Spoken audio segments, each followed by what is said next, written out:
দেখুন, বামেদের সমর্থনে নওশাদ সিদ্দিকী একমাত্র অবিজেপি বিরোধী বিধায়ক এই হিসেবে বিধানসভায় পৌঁছেছিলেন।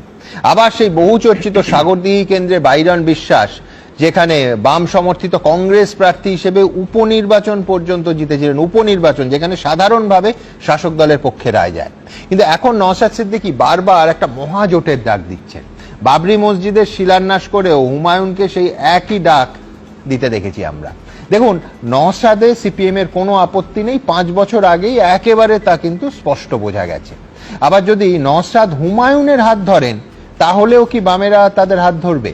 মোহাম্মদ সেলিমের সঙ্গে হুমায়ুন কবির তৃণমূল ছাড়ার পরেই যে কথা হয়েছে, তা এই অনুষ্ঠানেই দুপক্ষের বক্তব্যই আপনাদের দেখিয়েছি, দুজনেই বলেছে, কোনো অস্বীকারের জায়গাই নেই। কিন্তু নওশাদ হুমায়ুন সত্যি যদি জোট বাঁধেন, সেই নৌকা থেকে সিপিএম উঠবে? শতরূপ কি মনে করে? দেখুন, অত যদি ফদির কথা বলতে পারবো না, কে কার হাত যদি ধরে তখন কি হবে না হবে, যদির কথা নদীতে, নদীর কথা অতীতে। আমি বলছি, আজকে আমার জীবনের একটা স্মরণীয় দিন। আমি বহু রাজনৈতিক বিতর্কে আজ অব্দি অংশগ্রহণ করেছি। সুমনদা, তোমার তো আমার থেকেও বেশি অভিজ্ঞতা রাজনৈতিক বিতর্ক দেখার। কিন্তু আজকে এমন একটা দিন, তৃণমূলের এমএলএ কে গালাগাল দেওয়ার জন্য 2জন তৃণমূল প্রতিনিধি এসছে আজকে এখানে। 2জন তৃণমূলের মুখপাত্র এসছে, তাদের কাজ কিনা তৃণমূলের এমএলএ কে এখানে বসে গালাগাল দেবে। সত্যি এই সার্কাস দেখার খুব একটা সুযোগ হয় না। আর বৈশানদ্দার ছোটবেলা থেকে ওকে চিনি, কি রাগ না ওর বিজেপির ওপর। যখন বিজেপির নামে এত খারাপ খারাপ কথা বলছিল, একবারের জন্য মনে হচ্ছিল যে এই বৈশানা চ্যাটার্জি জীবনের প্রথম কাউন্সিলর হয়েছে বিজেপি সমর্থিত তৃণমূল প্রার্থী হিসেবে। সুতরাং যাই, আজকের আলোচনায় একটু ফিরি। দেখুন, দেখো সুমনদা, যে প্রশ্নটা আমায় করলে, আমরা বামপন্থীরা কোনোদিন কখনো কোনো মুসলমানকে বলিনি যে আপনি আমাকে এই কারণে ভোট দিন কেননা আপনি মুসলমান, আর কখনো কোনো হিন্দুকেও বলিনি যে আপনি আমাকে এই কারণে ভোট দিন কেননা আপনি হিন্দু। যদি হুমায়ুন কবিরও আজকে বাবরি মসজিদ উদ্বোধন করার বদলে একটা বিশ্ববিদ্যালয় বা একটা হাসপাতাল উদ্বোধন করে রাজনৈতিক দলের সূত্রপাত করতেন, তাহলে তো আজকে আমাদের পক্ষে একটু সহজ হতো কথাগুলো, এই সম্ভাবনাগুলোকে নিয়ে আলোচনা করার। কিন্তু যাই হোক, শেষ পর্যন্ত কঠিন কাজটা কি হবে? মহাজোটের ডাক দেখা যাবে। আমি টু বি ফেয়ার, হুমায়ুন কবিরও তো উনি একটা ঘোষণা করেছেন একটা দল তৈরি করবেন, ওনারও নিশ্চয়ই আরো অনেকগুলো দলের কর্মসূচি কি ইত্যাদি সামনে আনবেন। মানে উনি যতক্ষণ না ওনার দল সম্পর্কে পুরো ব্যাপার ধারণা পরিষ্কার করছেন, হঠাৎ করে আমি সিপিএম কি ঠেকা নিয়ে বসে আছি যে আমি আগ বাড়িয়ে বলবো না দলের সঙ্গে আমি জোট করবো কি করবো না। আমি কতগুলো কথা এখানে বলি। দেখো, আমি এর আগেও একদিন সুমন্ত তোমার এখানে আলোচনায় বলেছিলাম, বিজেপি ঘোষিতভাবে মুসলিম বিরোধী দল, ওরা মুসলমানের বুকে ছুরি মারে, কিন্তু মমতা বন্দ্যোপাধ্যায় বাংলায় মুসলমানের পিঠে ছুরি মেরেছেন। এবং একটার পর একটা, ধরো এই যে ওবিসি রিজার্ভেশন নিয়ে কথা হলো, ভারতের প্রথম রাজ্য পশ্চিমবাংলা, আমাদের সংবিধান তার আগে সুযোগ দেয়নি, রঘুনাথ মিশ্র কমিশন প্রথমেই সুযোগ দিল, এবং প্রথম রাজ্য ভারতের পশ্চিমবাংলা যারা কিনা মুসলিম ওবিসি রিজার্ভেশন শুরু করলো। ওবিসি কারা, এটা তো ওবিসি কমিশন দেশের ঠিক করে। মমতা বন্দ্যোপাধ্যায়কে কে বাড়তি দায়িত্ব দিয়েছিল যে আপনি ওবিসির তালিকা আপনার মতো করে সাজাতে গিয়ে কার্যত ওবিসি রিজার্ভেশনটাকে শেষ করে দিলেন? আজকে আমি বলছি, সাধারণ একটা মুসলমান পরিবারের, একটা গরিব ওবিসি দলিত মুসলমান পরিবারের যে ছেলেটার যে মেয়েটার জীবনের 15টা বছর চলে গেল আজকে, কালকে যদি আমি ধরে নিই আদালতের মামলা মিটে যাবে, মীমাংসা হয়ে যাবে, আবার এই রিজার্ভেশন চালু হবে, আমি ধরেও নিই, আজকে যে ছেলেটার বয়স ছিল আজ থেকে 15 বছর আগে, তার বয়স ছিল 25, আজকে তার বয়স 40, আপনি মমতা বন্দ্যোপাধ্যায় পারবেন ওই ছেলেটার ওই মেয়েটার 15টা বছর ফিরিয়ে দিতে? সুতরাং যা সর্বনাশ আপনার করার আপনি তো করলেন। সিএ হচ্ছে পার্লামেন্টে, আপনার এমপি গুলো পার্লামেন্টে গিয়ে সিএর বিরুদ্ধে ভোট দিচ্ছে না, ধর্মতলায় দাঁড়িয়ে ক্যাকাচিচি করছে।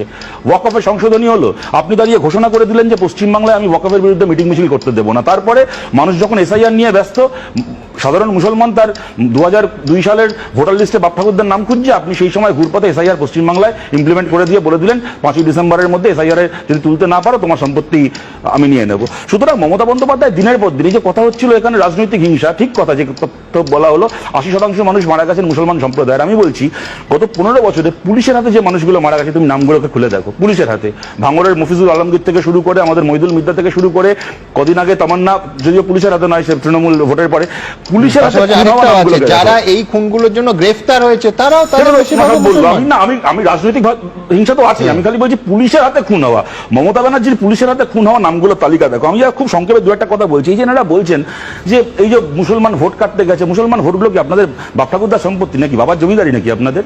মুসলমান ভোট মানে তৃণমূলের সম্পত্তি, আর অন্য কেউ ভোটে লড়ছে মানে ভোট কাটতে গেছে? তাহলে আপনি গোয়াতে কার ভোট কাটতে গেছিলেন? আর যে বৈশানা চ্যাটার্জি এখানে দাঁড়িয়ে সজল ঘোষ জিজ্ঞেস করলো তৃণমূলের সংখ্যালঘু মোর্চার নাম বলতে 3বার তোতলালেন, আমি ওসব ছেড়ে দিচ্ছি। গোয়ার 5জন তৃণমূল নেতার নাম বলুন তো, যারা গোয়া তৃণমূল নেতা। পশ্চিমবাংলা থেকে গোয়া ভাড়া কাটতে গেছিল তৃণমূল নেতা নয়।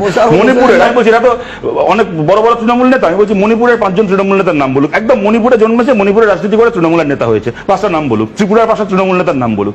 এরা গোয়াতে, মণিপুরে, ত্রিপুরায়, গোটা বিশ্ব সংসারে এরা ভোট লড়তে যাবে, সেই বেলা এরা কারোর ভোট কাটছে না। আর পশ্চিমবাংলার একজন সন্তান, সে নওশাদ সিদ্দিকী হতে পারে, সে হুমায়ুন কবির হতে পারে, সে যেই হোক না কেন, পশ্চিমবাংলার কোনো সন্তান পশ্চিমবাংলায় দাঁড়িয়ে ভোটে লড়বে, তখন তৃণমূলের বাবার সম্পত্তি ভোটগুলো তখন অন্য কেউ লড়তে পারবে না। আমি দেখুন, আমি একটা কথা আমি আমার শেষ করছি সুমন, আমার কথাটাকে বলে, দেখো বিরোধী হিসেবে না অন্যকে গালাগাল দিয়ে তো ভোট চাইবো, সমালোচনা করে ভোট চাইবো আমরা, কিন্তু আপনি 15 বছর সরকার চালাচ্ছেন।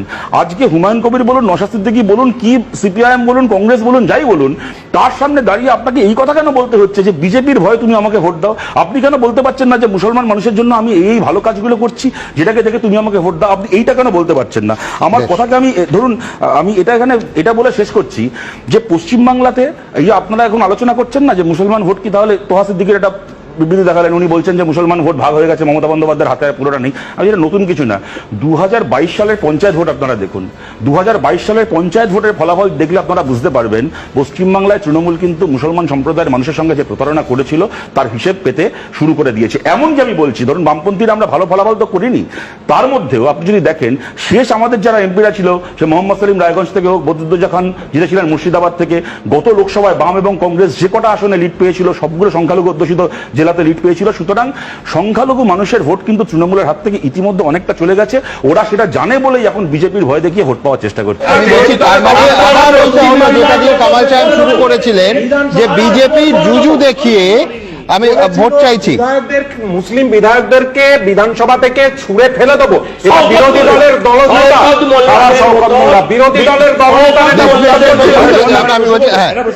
আচ্ছা, শুভেন্দু অধিকারী এটা বলেছিলেন তো, পশ্চিমবঙ্গ সরকার শুভেন্দু অধিকারীর বিরুদ্ধে একটা সুমোটো এফআইআর করে গ্রেফতার বলুন কি মামলা বলুন করতে পারতেন তো, করেছিলেন। এই যে কথাটা এখানে কামাল সাহেব বললেন, কোরআন শরীফকে অপমান করলেন পশ্চিমবাংলার একজন তৃণমূল নেতা, একজন বিজেপি নেতা, দুজনের মধ্যে কার ক্ষেত্রে এই কথাটা? আমি বলছি আজকে যদি পশ্চিমবাংলায় দাঁড়িয়ে কেউ ভগবত গীতাকে নিয়ে কি, যদি কেউ রামায়ণকে নিয়েও এমন কোনো কথা বলে যা কিনা একটা মানুষের মানে তার ধর্মীয় চেতনাকে আঘাত করবে এবং অশান্তি লাগাবে, তাহলে তার বিরুদ্ধে এফআইআর হওয়া উচিত। যদি আজকে কেউ কোরআন শরীফকে ছোট করে অকারণে, তার বিরুদ্ধে এফআইআর করা উচিত, কোনো ক্ষেত্রে করেছে। তার মানে কি এইগুলো ছেড়ে রাখা হয় এদেরকে, যাতে করে কি না কেউ যখন কোরআন শরীফকে অপমান করবে, কি কেউ যখন কোনো মুসলমান বিধায়কদেরকে কাঁধে করে ফেলে দিয়ে আসবো, তার বিরুদ্ধে আমি ব্যবস্থা নেবো না, কিন্তু তার এই কথাটাকে শুনিয়ে সংখ্যালঘু মানুষের আমি ভোট চাই।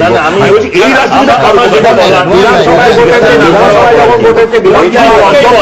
বিধানসভার অধ্যক্ষ ব্যবস্থা নিয়েছে, তাকে সাসপেন্ড করা হয়েছিল।